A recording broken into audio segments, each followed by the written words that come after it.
Boa noite, vamos começar o nosso terceiro webinário do MASA. Você que está chegando, boa noite Gustavo, boa noite Marlis, vamos chegando para começar a nossa conversa.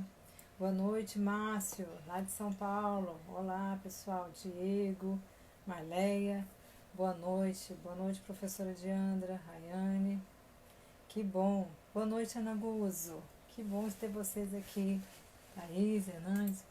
Pois é, hoje é o nosso terceiro webinário, então dou boas-vindas, boa noite a todos. Lembrando que o MASA é o Laboratório de Monitoramento e Avaliação em Saúde. Eu sou a professora Liliane e sou uma das colaboradoras, a coordenadora desse laboratório. A nossa vice-coordenadora é a professora Diandra Arantes. O laboratório fica no ICS, no Instituto de Ciências da Saúde, e lá nós desenvolvemos atividades de monitoramento e avaliação de saúde em base em informação em saúde e indicadores. Então, com muita alegria, olá Lucas, olá, boa noite Ana Guzzo, boa noite a todos, né?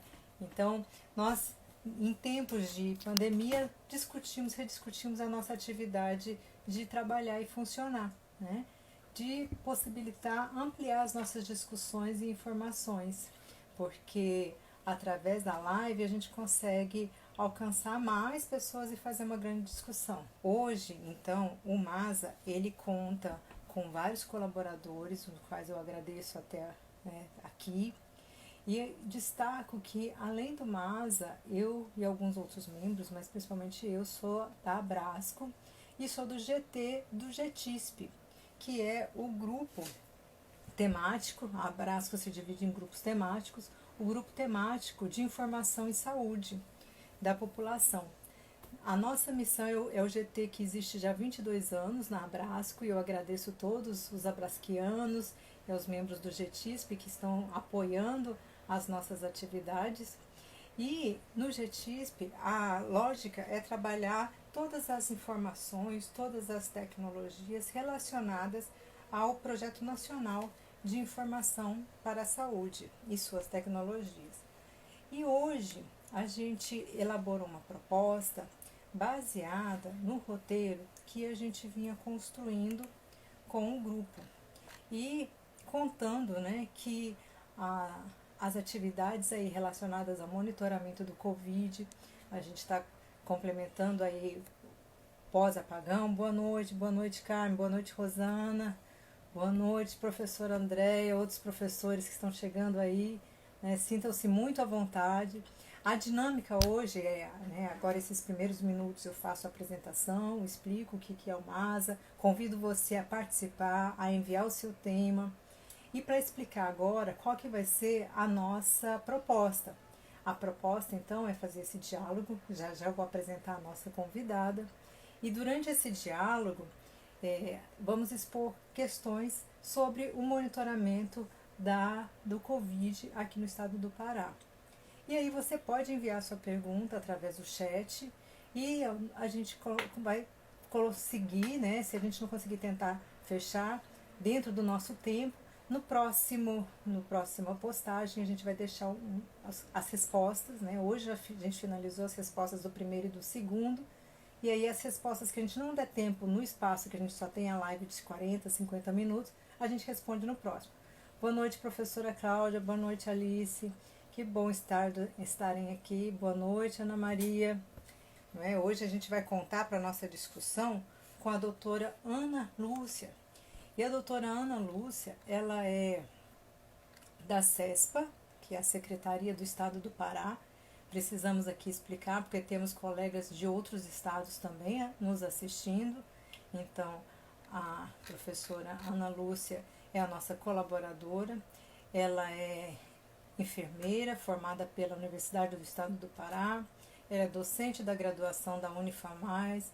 Ela faz parte do Comitê de Ética de Pesquisa da UEPA e é hoje diretora do Departamento e Epidemiologia da Secretária do Estado da CESPA, Então, é uma pessoa que está lidando com o dia a dia do que a gente vê hoje nas mídias, nos nossos cenários, a todo momento no nosso celular, não é? Então discutir a questão dos dados, do monitoramento do Covid, justificando que, como eu estou falando da minha casa, não estou usando máscaras, né? Mas mantenhamos as questões do isolamento social para a prevenção do Covid.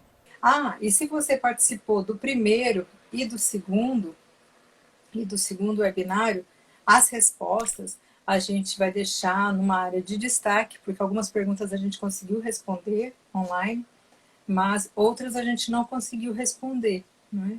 Então, as perguntas que ficaram, ultrapassaram o tempo, vão estar dentro do nosso feed. Boa noite, Tiago, diretamente de Brasília, galera de Brasília, São Paulo, Bahia, Pará. Muito obrigado por termos vocês todos aqui, né? Então, eu fico muito feliz de poder dialogar essas questões. Porque muito mais do que discutir, não é, as informações, os gráficos, se a curva subiu, se a curva está achatando, se as medidas de isolamento, ainda mais nessa situação que a gente vê o nosso país, não é? Hoje a gente teve novidades aí no nosso outro ministério, como professora, como não falar, né? Mas a gente tenta trazer aqui só a nossa cientificidade. Boa noite, a nossa convidada chegou, finalmente deu certo. Boa noite. Conseguimos. Estava difícil, conseguimos, parece que vai. Esse é um dos legados da pandemia. A gente aprender a utilizar todas essas tecnologias. Então, eu peço desculpas que eu estou Verdade. aprendendo, né? Tenho É, a equipe de também. apoio aqui também, que aí vai me dando um apoio, um de cá, não é presencial. Então, que bom que você chegou aqui, doutora Ana. Não é? Então, eu conversava com o grupo que já está online, não é? Agradecendo o seu aceite, a sua participação para fazer esse diálogo, essa apresentação sobre o tema que está ocupando os nossos dias, não é? Assim, antes ocupava os dias de quem trabalhava como a senhora na vigilância epidemiológica, não é? Então, hoje a vigilância e os boletins epidemiológicos fazem parte do senso comum e da discussão das pessoas, né? Dentro das suas casas. Então, trazer essa discussão agora e nós, enquanto universidade, trazer a possibilidade de dialogar e ter a experiência e trocar as nossas informações nesse espaço que é coletivo, é público, é ao vivo, né? A nossa forma de bate-papo, a gente agradece muito, tá? Em nome da UFPA, do ICS, do MASA, do GETISP, da Abrasco. Boa noite, doutora, e obrigada por estar aqui. Boa noite. Eu que agradeço o convite e eu fico muito feliz de nós podermos conversar sobre esse assunto, né? Que muitas vezes ele é esquecido. Uhum. Então, vocês estão conseguindo ouvir? Eu estou sem Sim. fone, mas eu estou silencioso, tá?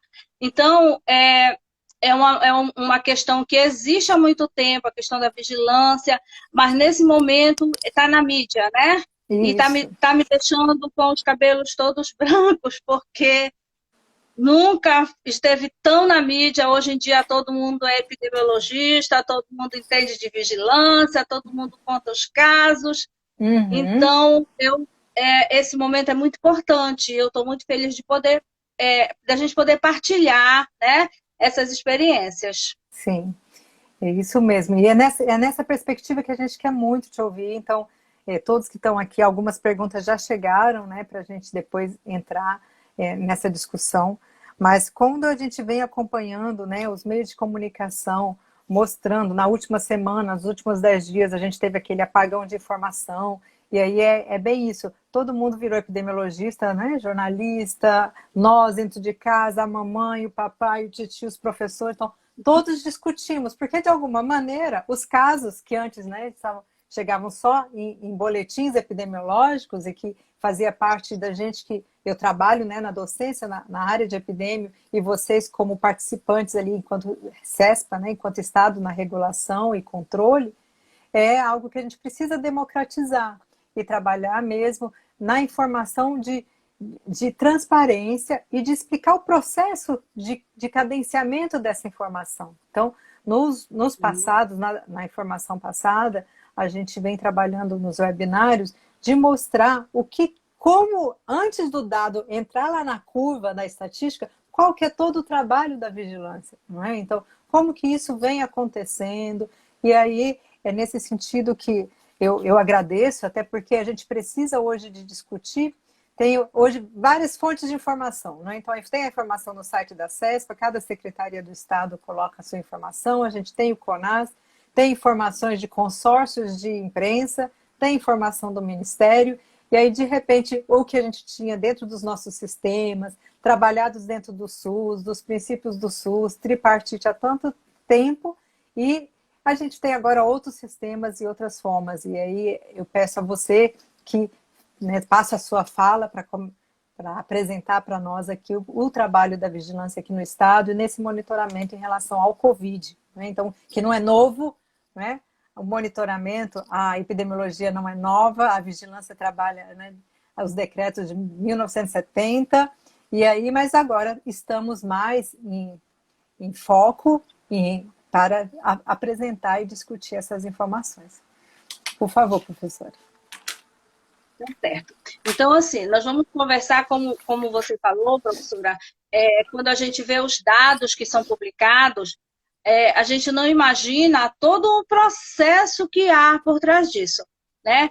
Então, o essencial nisso tudo são os dados, as informações, né?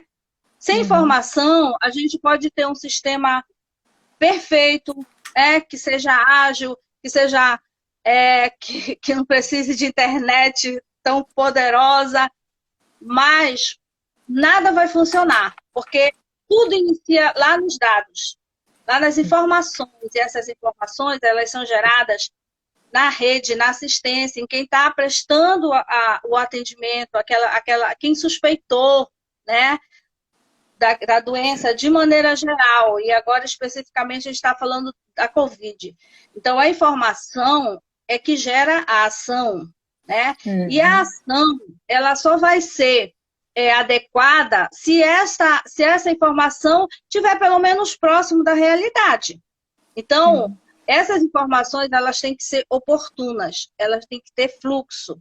Só assim ela pode gerar a ação. Que ação é essa? É investigação, a gente vai investigar o caso, a gente vai fazer controle, vai definir medidas de prevenção, vai identificar, vai definir as evidências para a tomada de decisão e principalmente para a divulgação, né? Que é o que tanto a gente quer agora. Divulgação que seja atualizada, né? E aí a gente tem uma legislação que trata disso, e como você falou, professora, com algumas bem antigas, mas eu trouxe duas assim que a gente trabalha mais agora, que é a Portaria 204 de 2016, que traz a obrigatoriedade, as doenças de notificação compulsória, né? Exatamente, precisamos falar sobre, não é? Porque parece que só notifica a Covid, não é? Então a gente notifica o Covid. Isso. Então, lá no item 16 do anexo dessa portaria, ela fala que que surto precisa ser notificado e os eventos de saúde pública de interesse nacional e internacional precisam ser notificados e tem um tempo para fazer isso, né? Que é 24 horas. Então, ela é uma doença, todos os surtos, tem lá o anexo. Eu sempre digo quando eu dou aula para os meus alunos, que eu também sou professora de epidemiologia, né? Eu digo para eles, se vocês, quando formarem, não esquecerem que tem portaria de doenças de notificação, que nem sempre é essa 204, porque ela muda constantemente o número. Mas se vocês lembrarem que tem uma portaria que tem os sistemas de informação, eu já vou estar feliz, né? Porque isso é a base para todo o trabalho da epidemiologia. Então, todas as doenças, tem uma lista lá de doenças de notificação e nessa relação lá tá surto, na pandemia, tá os eventos de saúde pública, que a gente está trabalhando agora, que é a Covid, né? Nesse momento agora a gente está conversando sobre isso. E ela é de notificação obrigatória e imediata. Ou seja, em 24 horas, o serviço de saúde tem que informar para o município tem que informar para o Estado tem que informar para o Ministério da Saúde. Ela é de 24 horas nos 3 níveis. Uhum. E, além disso, a gente tem a Portaria de Consolidação número 4, que fala das atribuições desses entes, né? Quais são as atribuições do município, do Estado, do Ministério da Saúde relacionado à vigilância, à notificação, enfim, é uma portaria imensa. Mas uma coisa que é importante, que às vezes a gente esquece, quem é que deve notificar? Todos os profissionais de saúde, exatamente. Todos, né? Toda a rede pública, privada, ensino, pesquisa, laboratório, enfim, todo mundo. E aí também a gente vê muito isso, porque hoje os demais profissionais, né, dizem, eu dou muita aula de epidemiologia para enfermeiro, eu trabalho muito com enfermeiro, e eu tenho ouvido enfermeiro dizer assim, mas eu não vou mais notificar, porque o médico não notifica, por que eu vou ficar preenchendo papel? Então, sempre entende a notificação como um trabalho a mais, né? E eu sempre explico para eles quando viajo, a gente viaja para investigar assuntos e vai no hospital, e ninguém da assistência notifica. Então, eu digo, gente, se vocês notificarem, em vez de vocês atenderem 100 pacientes, vocês vão atender menos, porque se você notificar, você vai mostrar a doença e vai ter medidas de controle. Então, se você não notifica, em vez de atender 3, 4, você vai atender 100. É para isso que é a notificação, né? Para essa definição da medida de controle. Para entender que essa ficha, e aí a gente, enquanto docente, né? E é importante destacar que tem muitos docentes, tem o público que acompanha a gente também aqui, que são alunos de pós-graduação, de residência e também nível mestrado, e outros profissionais que estão nos assistindo, que as fichas, né, às vezes a dúvida e a pergunta é como notificar, onde notificar, não é? Então nem é só a questão de classe, de categoria, de colocar quem é o profissional que vai notificar, mas esse fluxo. Então a gente coloca isso na graduação, às vezes é tão pequeno o tempo que a gente tem para falar durante a graduação, durante uma ficha, e aí algumas profissões até da saúde dão mais ênfase a tecnologias, não é? Então a desenvolver tecnologia, técnica, que também são parte da nossa arte, da nossa ciência, mas entender essa importância desse fluxo e do preenchimento correto dos campos, de toda a ficha, né? Então, professora, além de falar, mostrar para todo mundo, dialogar, que além de mostrar o tanto que é importante estabelecer a notificação que é compulsória, que é obrigatória, não é? Então, não é assim, obrigatória, compulsória porque está na portaria, mas porque é do nosso exercício profissional mesmo, público e privado, porque às vezes também chega aquela pergunta de achar que mas é só no SUS, é só no público, então que não, não é? Então, bora, professora, vamos continuar. Isso.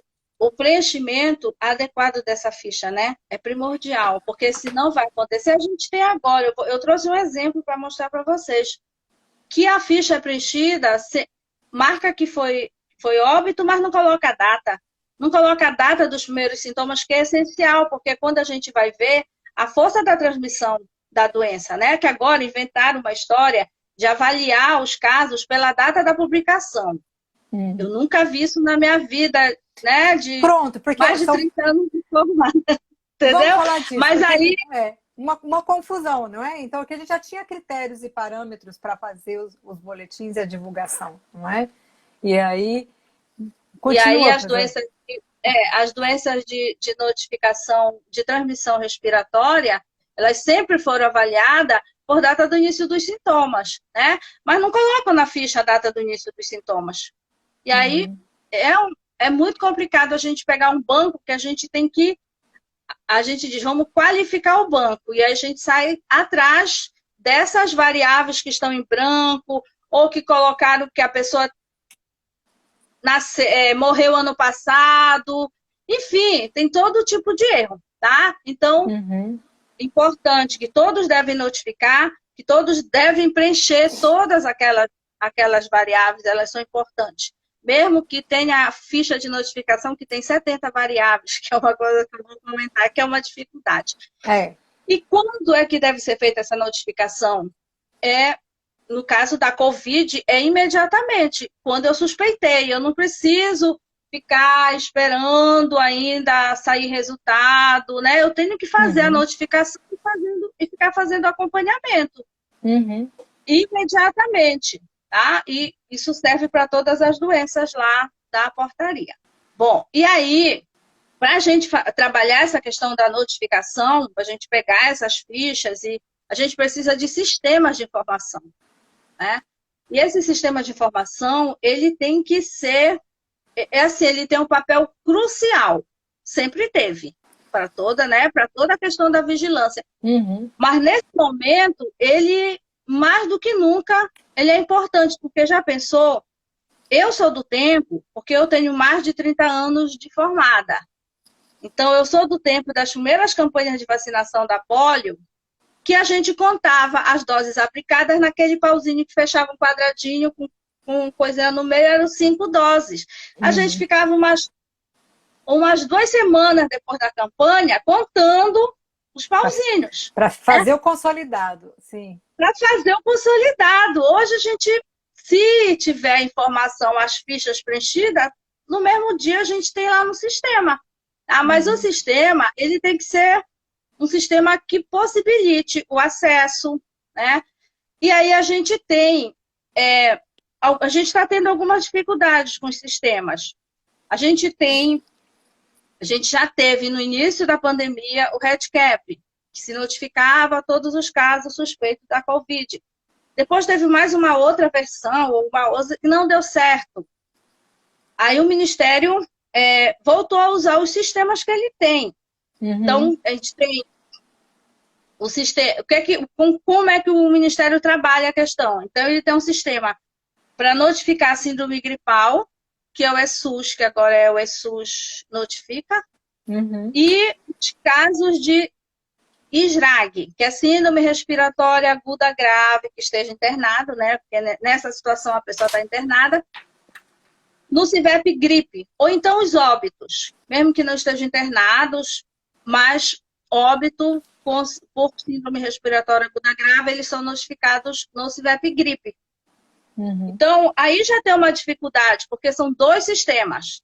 A gente não consegue fazer com que os municípios entendam isso.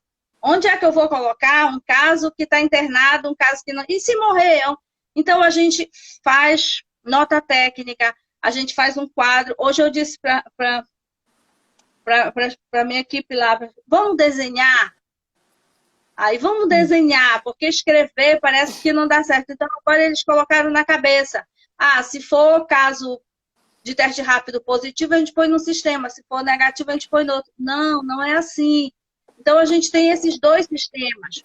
E aí acaba acontecendo uma variação de municípios, não é? Uma variação. Uns municípios entendem, outros não. E aí entendeu? Isso impacta diretamente quando vai lançar os boletins e os dados. Isso. Então, assim, o CIVEP Gripe, ele é um sistema que a ficha dele, a ficha que alimenta esse sistema, tem 70 variáveis. Imagine numa pandemia, onde está cheio de paciente, a metade dos profissionais estão doentes, né? A demanda aumentou demais. Eu convenceu o profissional que ele tem que preencher uma ficha com 70 variáveis. Aonde pelo menos umas 13 ou 15, não sei, não lembro direito, elas são essenciais. Ou seja, se não tiver aquela informação, a gente não pode digitar no sistema. Né? Inclusive, nós destacamos aqui com outro convidado, quando a questão do Covid, né, trazendo para a notificação, para a gente refletir do Covid, desse fluxo da notificação do Covid, da informação de raça e cor, não é? Que era uma variável que no começo não estava sendo informada e, posteriormente, foi como que também o Estado do Pará tem tratado essa questão, dessa variável, desse campo? É uma variável que foi incluída, mas que na maioria das vezes vem em branco. Não se coloca. Entendeu? Ou então vem ignorado. E aí eu vou mostrar para vocês quantos óbitos, por exemplo, a gente tem que estar lá assinalado que é negro. Porque a maioria das variáveis, dessas variáveis, eles não são preenchidas. Entendeu? Então, a gente tem esses dois sistemas do Ministério, e esses dois sistemas tiveram muito problema, tem até hoje. Olha, como os municípios estavam tendo muita dificuldade para digitar, nós fizemos uma força-tarefa na CESPA, nós fazemos ainda, e a gente coloca equipe para trabalhar em plantão de 24 horas, à noite toda, sábado e domingo, porque é quando a gente consegue acessar o sistema. Está todo o Brasil utilizando, né? Sim. Nós pensamos, é problema de internet, mandamos para a Prodepa, porque a Prodepa a internet é boa, foi a mesma coisa. Então a gente resolveu fazer um plantão à noite, é quando a gente consegue digitar. É à noite e final de semana. E o ESUS está desde ontem parado. Então isso trazia muita dificuldade, porque a gente tinha dificuldade de acessar o banco de dados. Quando o município digita, ele digita direto, e aí o Estado tem que ir lá, baixar o sistema para poder fazer análise. E como sempre tinha problema, a gente não conseguia baixar o banco. Ficava sem informação. Então, por conta disso, a CESPA, junto com a Prodepa, a gente trabalhou um banco do Estado, que é o Sistema de Monitoramento da Covid. E lá entram todos os casos confirmados. E é a partir desse sistema que a gente faz análise, que vai para a mídia e tudo. Mas aí, veja só, o município ele tem que digitar em 3 sistemas. Aí ele digita em 3, então... vamos explicar, porque já tem várias perguntas disso do fluxo. Se há diferença, se nas regiões, nas 13 regionais, tem alguma regional que tem tido mais dificuldade de informar nesses sistemas, e quando o município informa, o município informa nos 3 sistemas, aí a CESPA recolhe e faz o tratamento desse banco para validar ele, né? Então, para deixar isso muito claro para quem está nos acompanhando. Deixa eu falar. Se o paciente ele tem síndrome gripal, e aí ele faz o teste rápido, ou ele não faz o teste e... Deixa eu desligar meu... Ele tem síndrome gripal. Ele é notificado no ESUS. Tá? Ele pode fazer um teste rápido e confirmar, ou de repente ele pode fazer um PCR. No final lá da ficha vai ser encerrado como Covid. Mas se ele não tiver acesso, ou ele fez o teste e deu negativo, no final da ficha é colocado lá que foi negativo. Mas todo caso de síndrome gripal vai para o ESUS. Tá? Se ele estiver internado, com síndrome respiratória aguda grave, estiver internado ou for óbito, ele vai para o CIVEP gripe. Todos os casos de SRAG, todos. Então, isso é um sistema que já existia. E aí, lá tem todas as variáveis, no final diz a conclusão do caso. Se ele é positivo para a COVID, se é outro vírus respiratório, se é SRAG não especificada, porque não se conseguiu descobrir que vírus era. Todos esses casos no CIVEP gripe. E aí, todos os positivos, seja a síndrome gripal, seja a SRAG, seja a óbito, vai para o de monitoramento da CESPA. Entendeu? Sim, entendemos. Já entra nas perguntas. Vamos avançar então, doutora. Mostra a questão da distribuição dos casos pelas regiões. Vamos avançando. A conversa fica boa, mas o nosso tempo já entra na parte de perguntas. Então a gente tem assim, hoje, mas com os últimos dados que foram publicados, que foram ontem, né? A gente tem 76.623 casos, 63.944 recuperados, 4.395 óbitos, uma letalidade no estado todo de 5,74%. Né? A gente teve o primeiro caso, ele foi confirmado dia 18 de março, se eu não estou enganada. Isso, 18 de março. E teve o início dos sintomas dia 8 de março. Né? E aí, a partir daí, a gente veio num crescente. A segunda quinzena de abril e a primeira quinzena de maio foi assim o período de... Foi o nosso, né, onde o maior número de casos, maior número de óbitos. em todos os sentidos. A gente teve o serviço de verificação de óbito, que trabalha com os óbitos domiciliar da região metropolitana, que nós fazíamos, em média, 8 remoções por dia. Teve um dia, no final de abril, que nós fizemos 66 remoções. Em um dia só. Então, foi aquele período de desespero mesmo, assim, uma coisa horrível. Sim. Só que não eram todos os casos suspeitos de Covid, porque as pessoas não conseguiam acesso a nenhum... foi mesmo o colapso da rede. Então, como as pessoas não conseguiam acesso, elas morriam de outras causas. Outras causas naturais, né? Então, nesse período aí, que foi última quinzena de abril, começo de maio, a partir daí a gente começou a reduzir. Hoje a gente tem 5, 6 casos de óbito no domicílio, com 1, 2 casos suspeitos de Covid, né? Isso na região metropolitana. Então, a gente tem uma letalidade no estado de 5,74 e o Pará, ele é o 4º estado em número de casos. Sim. Nós temos casos confirmados, notificados em todos os 144 municípios. Mas com óbito, nós temos em 133 municípios. E aí a gente tem, a partir desse período, quando começou a interiorização, a gente tem, por exemplo, 12 municípios que eles são responsáveis por 70%, 24 municípios são responsáveis por 70% dos casos. E 12 municípios são responsáveis por 70% dos óbitos, né? Então, por exemplo, neste momento, se a gente for avaliar por taxa de letalidade, o município que tem a taxa de letalidade maior é Castanhal, que está com 11,19%. Vocês fazem o monitoramento, né? É importante a gente falar para os nossos ouvintes que o monitoramento é de todos os municípios, né? Então, todas as informações, né? Você que está assistindo a gente, vai para esse painel de monitoramento da CESP para validação de todos esses dados, né? Então, era isso uma das perguntas, dessa taxa de letalidade por municípios e por regionais. Vocês têm esse cálculo também pelas regionais?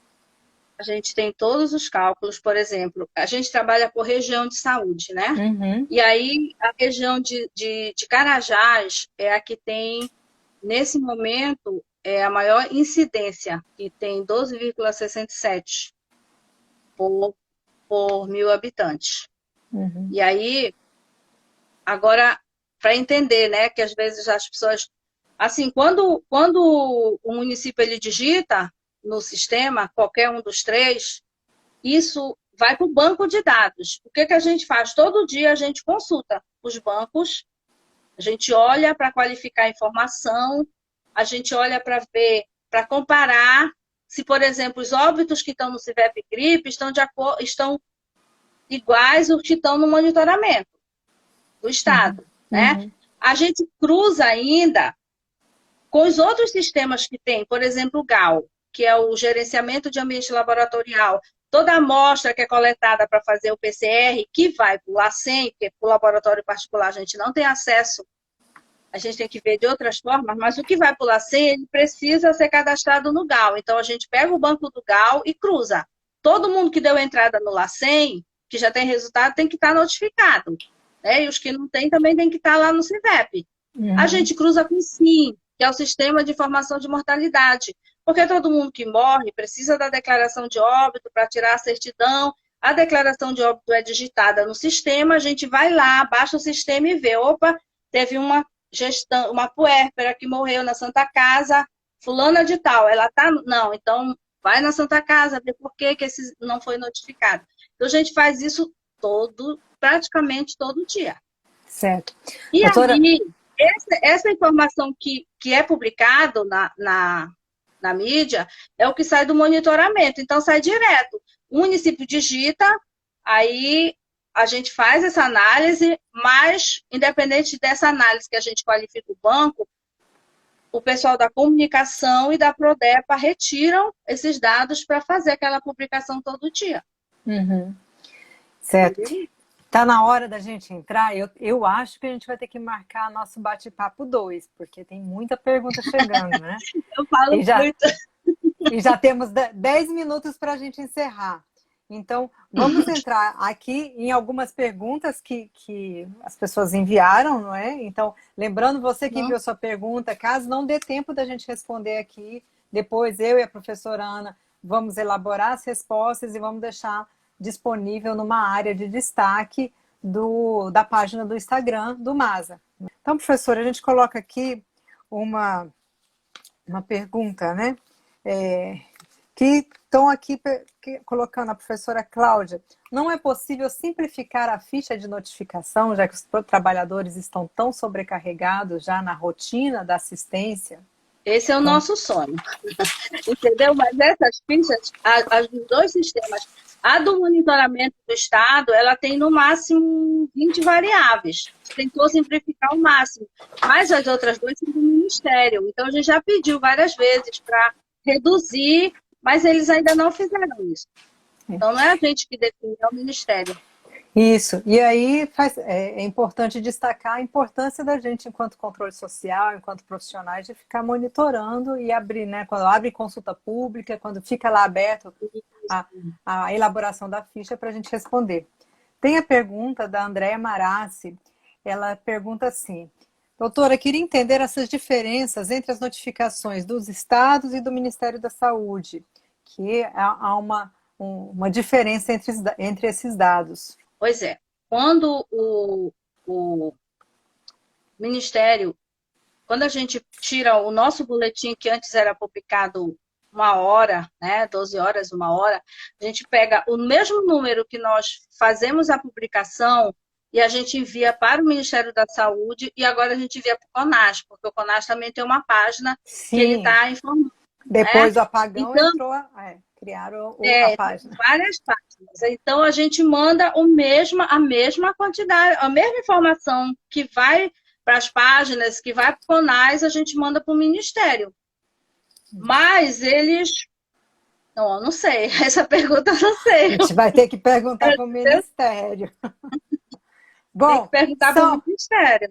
E aí, nessa lógica, também tem a pergunta do BP Alves, que seria quais a diferença para as ações mais rápidas na divulgação desses casos, né? Por que às vezes atrasa tanto um caso, então depois de tantos dias ou meses que chega que acontece a divulgação?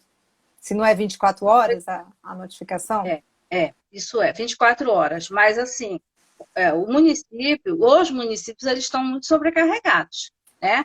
E tem uma demanda muito grande. Então, como aumentou a demanda, a primeira coisa que eles fazem é tirar a equipe da atenção primária, a enfermeira, da vigilância, põe todo mundo para assistência.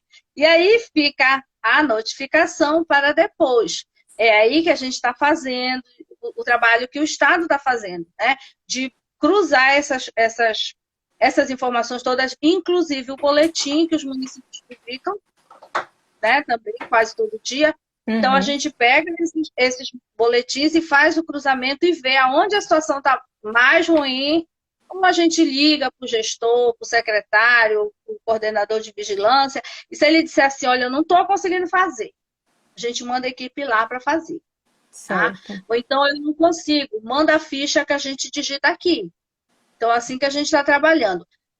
Mas uma das coisas que está acontecendo aqui, que é essa questão que até o Ministério Público ele está questionando, porque ele quer que as publicações, que os casos sejam contados a partir da data da publicação. E aí a gente sabe que os casos eles são importantes epidemiologicamente, para a questão da transmissão principalmente, eles serem avaliados pela data do início dos sintomas. O que está acontecendo agora que a gente está tendo esse monte de casos? É porque a gente tem o teste rápido. Então, os municípios, eles estão usando o teste rápido, eu digo assim, já como um inquérito. Então, eles vão numa comunidade e aí reúne, né, faz a consulta, e quem diz que teve um sintoma, uma dor de garganta, faz o teste e às vezes dá positivo. Então, por exemplo, eu fiz uma conta, eu separei o banco hoje, e eu contei, né? Tirei lá, no mês de junho já foram notificados 18.636 casos positivos. Desses, 91, que dá 0,48%, tiveram sintomas em março. 1.168, que dá um pouquinho mais de 6%, tiveram sintomas em abril. 12.730, que é 68%, tiveram sintomas em maio. 2.935 em junho. E 1.712 estão vazia. Que é vazia? A data dos sintomas não está está preenchida. Que é até uma pergunta que está aqui também. Quando chega a ficha, faltando algum campo obrigatório, a ficha é desprezada? O que acontece? Não é? A ficha volta para o município? Quem digita essa ficha é o município, a não ser que ele peça ajuda e aí a gente não digita se não tiver toda a informação. Então, mas aí o que faz? Se ela quando não já for preenchida, digita, a gente separa esses 1.712, separa por regional, por município e pede para o município fazer, ou incluir. Ou então, que para a gente é mais fácil, se ele tiver feito a coleta de PCR e tiver mandado a amostra para o GAL, lá no GAL tem a data do início dos sintomas. Então, a gente tira de lá e coloca nesse sistema. Busca a informação. Mas então vamos deixar aqui. Todas as fichas que chegam, elas são preenchidas. Nem que seja preenchido sem informação, o campo sem informação. O município tem que preencher, é o município que preenche. Mas às vezes, nesses 30 anos de vigilância, né, de epidemiologia, às vezes chega campo vazio. E aí, o que faz com essa ficha? Né? A gente pede, a gente faz isso, a gente volta volta, pede para o município, preenche. Ou então a gente busca a informação, para nós às vezes é mais fácil. Entendeu? Isso, se teve óbito. Porque alguns acham que quando vem vazia, ela é desprezada, descartada e cai na subnotificação. Mas quando a gente tem um monte que a gente fica investigando, entendeu? Exatamente. Por exemplo, se tem óbito e não diz a data do óbito, a gente vai procurar no SIM, porque lá na declaração de óbito tem a data, a gente cruza para fechar. Que tem que fechar a investigação epidemiológica. Então, a gente vai... Caso a gente tenha que encerrar, a gente fecha aqui, porque o Instagram, e aí a gente abre de novo mais uma live para a gente terminar essas perguntas, que a conversa está muito boa, não é? Então já fiquem atentos. Se a gente encerrar, a gente encerra pelo tempo e aí a gente volta. Mas é isso. Em relação aos casos, a gente vai ter que conversar num outro momento, né? Falando da subnotificação, porque as pessoas acham que a subnotificação é a ficha que chegou sem campo e aí ela é ignorada. E que não. Quem dera. A subnotificação, pessoal, é outra coisa. É aquela informação que nem chega na vigilância. Quando chega na vigilância, ela faz todo esse percurso de fluxo, volta para o município para preencher pelo menos os campos obrigatórios. Né? Eu acho que cor e raça tinha que ser campo obrigatório, principalmente num país de tanta desigualdade quanto o Brasil. Não é? Aí uma coisa que é importante também, que às vezes a mídia não entende, né? Ontem, não foi ontem, tem uns 2 dias, eu não lembro mais que dia, nós despublicamos 7 óbitos, porque o município investigou e viu que era duplicidade. Às vezes você escreve Felipe com FE e o outro escreve Felipe com PH. E aí, a gente, quando vai lá e o município investigou, viu que era a mesma pessoa, pediu para a gente tirar, porque estava aparecendo 6 óbitos a mais no município e eles estavam tendo dificuldade. Quando a gente despublicou, lançou a nota, já tinha, vocês somaram errado, faltou 7 óbitos. Então, as pessoas pensam que vigilância é uma coisa assim, 2 mais 2 é igual a 4 e nunca mais vai deixar de ser 4. Exatamente. Não é assim, a gente investiga. Tanto que o nosso SIM, né, o sistema para sair o dado, ele está lá validado tem 2 anos, né? Porque agora a gente está divulgando a mortalidade em tempo real. E aí, vamos fazer a última pergunta para a gente encerrar essa e abrir a outra live. A professora Eliane Bemergui pergunta, em número de óbitos por milhão, qual a localização nacional do estado do Pará? Eu tenho que olhar aqui no sistema. No intervalo eu vou olhar, depois eu Então digo. vamos fazer assim. Todos vocês que estão aqui, a gente vai encerrar essa live para poder salvar, deixar disponível no IGT e aí a gente já volta. IGTV, a minha equipe está me comunicando aqui, estou aprendendo essas tecnologias. A gente encerra essa, professora Ana. Vou encerrar e a gente entra de novo para responder mais 5 perguntas. Ok, Então tá bom. tá Vamos certo. encerrar. Já já a gente continua. Tá bom.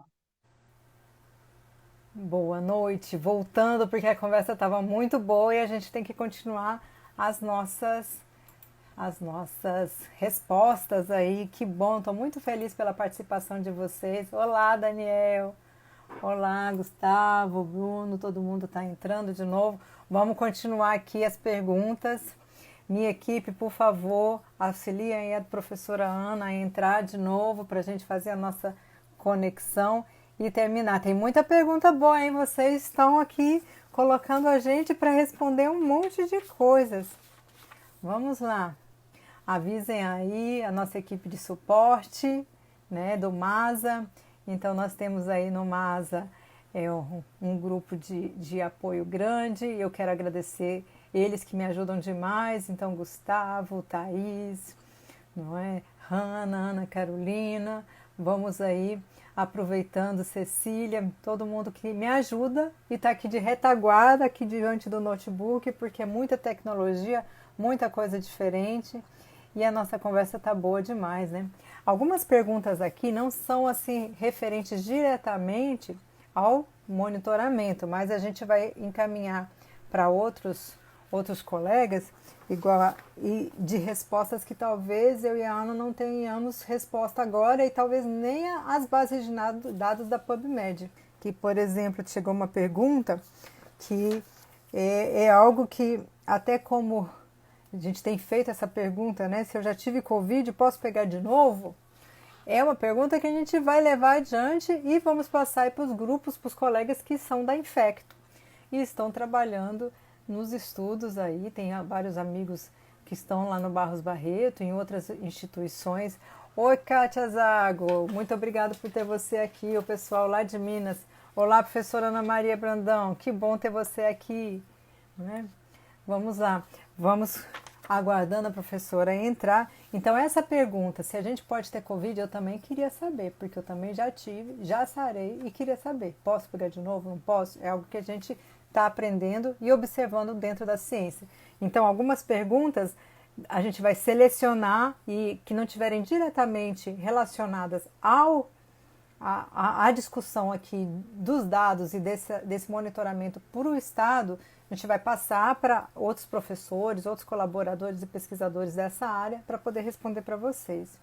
E a professora Ana já está online? Outra pergunta, em relação, a Andréa colocou que Belém não está com a maior letalidade. À medida que os casos vão sendo acontecendo, a dinâmica da distribuição da doença e do agravo na população, essas taxas elas são variáveis. Não é? Então, hoje, no estado do Pará, um município com a maior letalidade, segundo os dados da CESP, do CONAS, porque hoje a gente tem esse monte de sistemas de informação, então, utilizando por base do CONAS e da CESP, nós temos aí o município de Castanhal. Vou tentar aqui acionar a doutora Ana. A gente está na tecnologia. Mandei o convite, doutora. Só aceitar e a gente continua o nosso bate-papo. Olá, aí conseguimos. Quando a conversa é boa, Voltei. né? A gente tem que continuar. Voltei. Pronto. E aí, professora, vamos retomar então a pergunta da professora Eliane Bemergui, que em número de óbitos por milhão, né, qual a localização nacional do Pará? Pois é, eu não achei essa informação agora, não. Isso eu vou ter que pesquisar, porque Então a gente os guarda igual. eu vejo e mando aí, porque as planilhas elas mostram muito por número de óbito e taxa de letalidade. Uhum. Ela quer coeficiente de mortalidade, né? Coeficiente de mortalidade. Então, É. porque assim, a gente vai selecionar mais 5 perguntas para a gente responder. Aí as demais a gente depois vai trabalhar num texto, eu e você, a gente depois deixa disponibilizado na página, não é, de consulta, para Certo. que Então, essa a gente traz depois Outra no vez. texto. Isso. Aí, a Ana Carla pergunta se a flexibilização do isolamento social já gerou impacto nas taxas de contaminação e de notificações? Na região metropolitana, a gente não tem observado isso, né? Porque, conforme eu falei, todos esses casos que eles estão sendo notificados agora, todos não, né? Mas a maioria, eles são casos de pessoas que adoeceram em meses anteriores e que agora, por exemplo, os nossos casos confirmados, 67% eles foram diagnosticados através de teste rápido. Teste rápido, a pessoa tem que estar a partir do 10º dia, de preferência, né, de início dos sintomas, e tem que estar 72 horas assintomático. Esse teste que a gente que distribui, que o Ministério mandou, é esse o critério. Então, aí já tem o quê? Uns 15 dias. Isso, se for, se a pessoa fizer logo dentro do período, né, que pode ser feito. Mas tem esses casos que os municípios estão indo, né, que estão fazendo ação e estão diagnosticando casos de pessoas que estiveram em abril, em maio. Então, na região metropolitana, a gente não percebe. Outra coisa, a gente acompanha o número de óbitos, por exemplo, do Abelardo Santos, do hospital lá do Hangar, que é o hospital de campanha, reduziu o número de óbitos no domicílio, que é o serviço de verificação de óbito, reduziu. Enfim, né, na região metropolitana, até o momento, a gente não identifica isso. E aí, aliado, eu tenho a pergunta aqui em relação à segunda onda, não é? Então, com a interiorização, poderia ser chamada a segunda onda do Covid para o estado do Pará? Para o estado, sim, né? Mas eu não sei, porque não sei se é a segunda onda, né? Porque é em outra região. Eu acho que a segunda onda seria se acontecesse aqui na região metropolitana de novo. Pronto. Outras regiões, né, a primeira onda do Tapajós, do Baixo Amazonas, enfim. Né? E aí entender essa dinâmica, não é? Porque na territorialidade, tanto o Brasil, tem municípios e estados agora que estão entrando no pico que a gente teve, né, de abril para maio, está acontecendo agora, Rio Grande do Norte, outros estão aparecendo isso. Então, entender isso também na especialidade das regiões de saúde, não é? Então, não... Isso. Outra pergunta aqui da Isa Oliveira. Se uma pessoa procurou atendimento em mais de um estabelecimento de saúde e em todos eles foi feita a notificação da mesma suspeita de Covid, ela será computada mais de uma vez no boletim? Vai contar várias vezes? Será. Ela pode ser, por exemplo, digamos que ela tenha vindo de Ananindeua, a Ananindeua suspeitou, fez a ficha e notificou no sistema. Ela foi lá para o Abelardo Santos, internou, Abelardo Santos notificou, Belém digitou.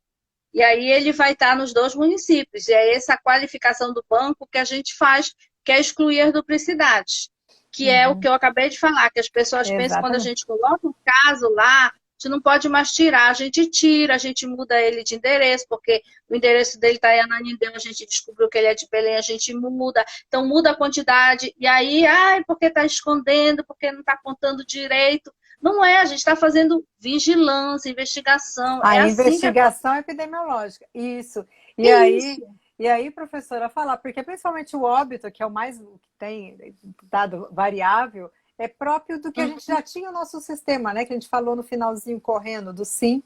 Não é? Então a gente já tem o SIM, e aí o SIM, quando a informação está lá disponível no SIM, ela tem 2 anos. Então, é justamente para dar esse tempo e entender esse fluxo de realmente a informação estar ali qualificada, que é isso que o nosso grupo de pesquisa e os nossos colaboradores, a gente quer fazer esse resgate, né? De entender a qualidade dessa informação, da importância dela ser produzida na ponta e chegar e ser trabalhada no Estado, né? E a pergunta aqui muito em relação à subnotificação, né? Então, que a gente falou, não é a ficha que está não preenchida, é uma pergunta do Márcio. Em relação a essa subnotificação de casos, como a CESPA tem se colocado, né? E qual a estimativa dessas subnotificações? Pois é, o Estado ele tem feito isso que eu falei para vocês. A gente faz, cruza os bancos todos, cruza as informações que os municípios colocam lá no boletim deles e ver aonde, por exemplo, se o município diz lá no boletim dele que ele tem 1.500 óbitos e no sistema lá só tem 800, então a gente liga, vai atrás, vai no município, pede ajuda, pede as fichas para digitar. Então, o que a gente está fazendo é isso, né? Cruzando os bancos, olhando no SIM, olhando no GAU e executando mesmo quando o município não tem condições de fazer. Agora, sim, tem estudos que diz que para cada caso confirmado, tem mais 7 casos que não são notificados. Né? Que às vezes a pessoa nem sentiu, nem percebeu que estava doente. Então, ficou em casa, não é? E aí tem até uma pergunta que acho que da Andréia, mas Estela também fez. A pessoa teve Covid o mês passado, ficou em casa, achou que teve. Aí esse caso já curado, ele pode ser notificado? Ela chegou no estabelecimento? Deve. Todos os casos devem ser notificados. É isso que eu falei ainda agora, que a gente está com muitos casos que eu até questiono esse termo subnotificação, né? Pronto, porque eu também. É assim, no início, logo que teve essa explosão de casos, a gente teve subnotificação. Porque, principalmente aqui na região metropolitana, porque tinha muito caso, muitos óbitos, e o serviço não dava conta. A gente encontrou casos que só tinha declaração de óbito preenchida. O paciente não chegou a nem ter prontuário, ele chegou morrendo, entendeu? E aí se vai atrás para ver o que consegue. Tem amostra, tem coletor, tá no GAU, então vamos notificar, vamos atrás, enfim. Então, nós já tivemos subnotificação, sim. Nós temos também, ainda. Mas não é só subnotificação. Eu sempre digo, eu acho que a gente tem muito essa questão agora do diagnóstico tardio. Das pessoas que vão fazer o teste rápido e que confirmou e elas têm que ser notificadas. Entendeu? Então, por exemplo, na CESPA, a gente tem, como profissional de saúde, a gente tem acesso ao teste rápido. Hoje, eu confirmei 2 casos de 2 técnicos lá, que ele, não, mas eu não acredito, eu não senti sintomas nenhum. Como eles estavam convivendo direto lá, e um deles teve sim, dor de cabeça, tá? Mas eu te lembro, tal dia tu vai fazer o teste. Quando ele subiu, mas eu não acredito, tá positivo, tá vendo? Te falei. Então, assim, eu até disse, vai te notificar, vai fazer tua notificação. Então, isso nem é ele mesmo fez a notificação dele. Ele fez a notificação dele, entendeu?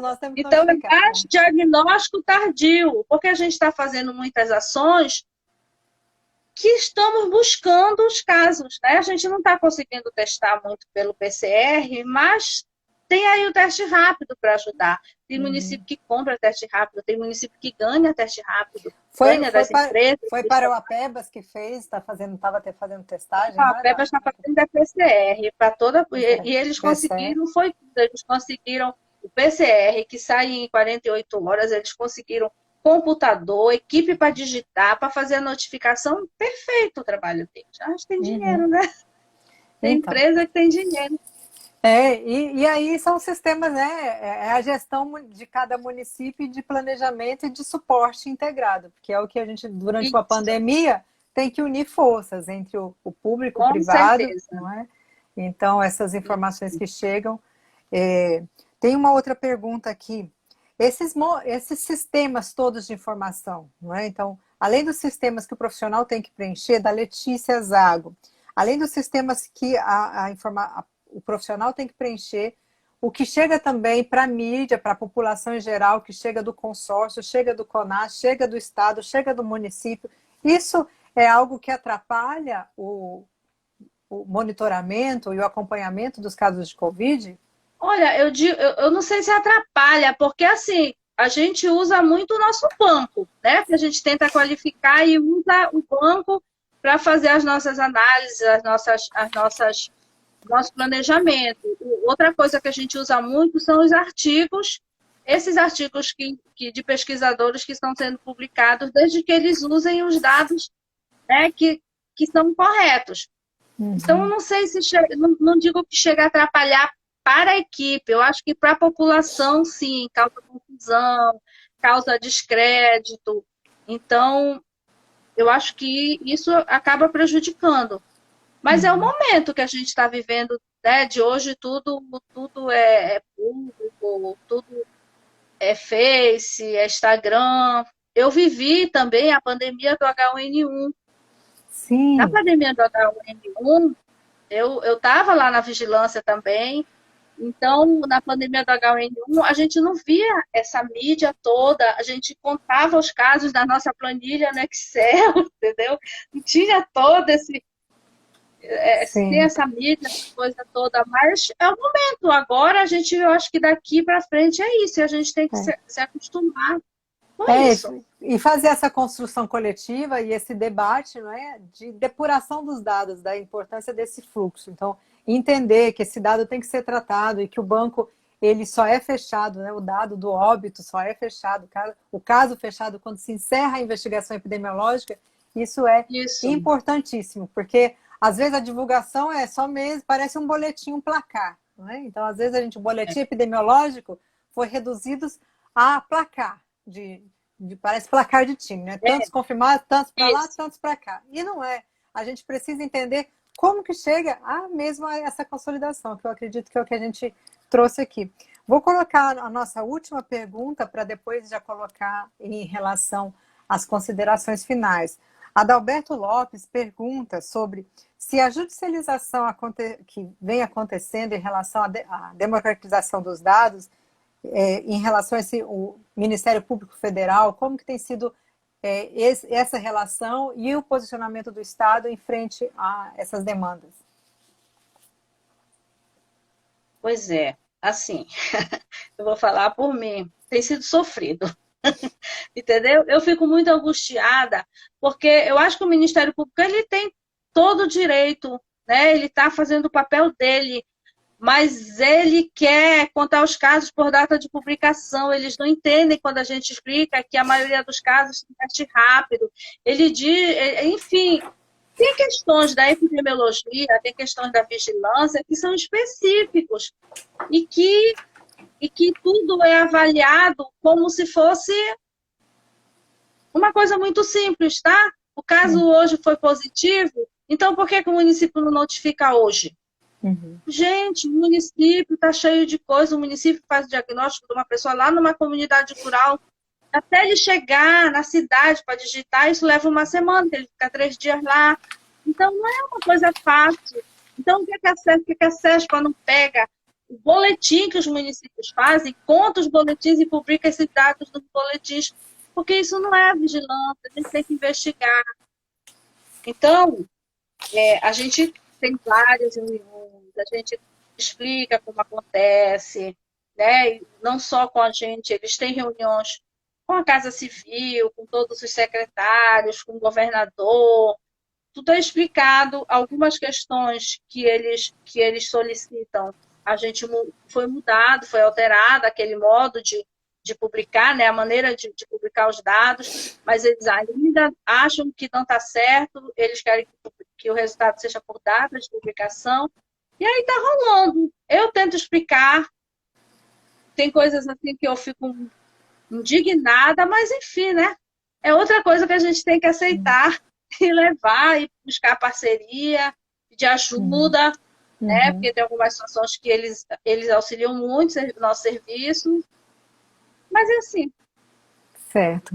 Mas bom, não é fácil.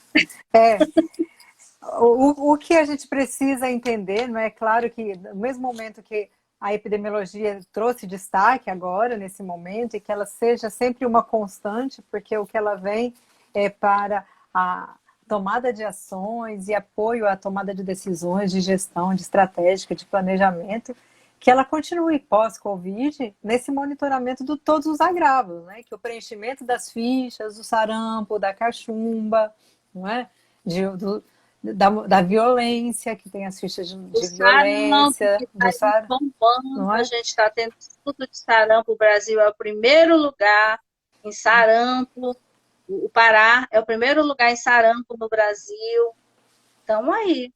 Então, todas essas são fichas de notificação. Última pergunta que estão pedindo muito aqui, e aí depois eu passo para as palavras finais. Se o teste rápido é confiável? Pois é, a orientação do Ministério é que o teste rápido ele não deve ser usado sozinho para diagnóstico.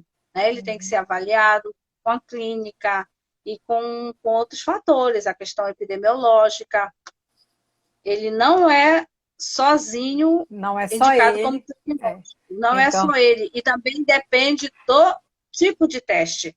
Né? Tem que ser um teste que tem que ser validado pela Anvisa, não é qualquer teste, e tem que ser feito no período adequado. Se você fizer antes do período indicado, na orientação diz 8 dias, mas 8 dias não dá, já é de 10 para frente. Então, se fizer antes e se fizer com sintomas, ainda vai dar negativo, porque ele vai identificar os anticorpos, né? Certo. Doutora, muito obrigada, né? Tem outras perguntas aqui, aí eu faço o compromisso junto com você da gente elaborar um roteiro e depois deixar como documento de resposta. Já fica o convite aqui para a gente fazer a fase 2, não é? Diante de algumas perguntas e algumas colocações, que realmente são muitas informações que a gente precisa trazer, e nesse esclarecimento, não é? Para a população, que é esse o objetivo da live, é deixar a informação próxima, ao vivo, para a gente dialogar. Né? Suas considerações finais, professora. Olha, eu agradeço, né, a participação. Eu gosto, é muito importante quando a gente conversa, né? A gente troca experiências sobre vigilância, sobre epidemiologia, que é um assunto que eu sempre digo, é sempre esquecido, é muito esquecido, né?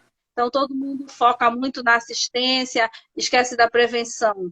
Né? A gente vai num congresso, você vai num congresso, tem uma sala que fala lá do diagnóstico, a outra está lotada, tem gente sentada no chão, aí vai a outra que vai falar lá de vigilância, ninguém está vazio. A gente, meu Deus, ninguém dá importância, bom que agora a gente está na onda, né?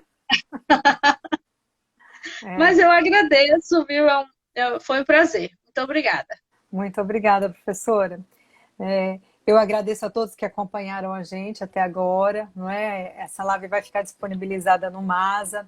Então, professora, obrigada. A gente fecha assim, que realmente, até teve uma das perguntas aqui que fala, o profissional, a gente já está tão sobrecarregado, é mais um trabalho. Não é um trabalho. Você falou no começo da nossa live, que quando a gente notifica, você está fazendo o trabalho, além de decisão, de gestão, de visibilidade, fazendo a prevenção de outros contatos serem contaminados. Então, você não está sendo profissional, colega que você está me assistindo agora, você não vai estar sobrecarregado, pelo contrário, você está atuando diretamente na prevenção de ter mais casos.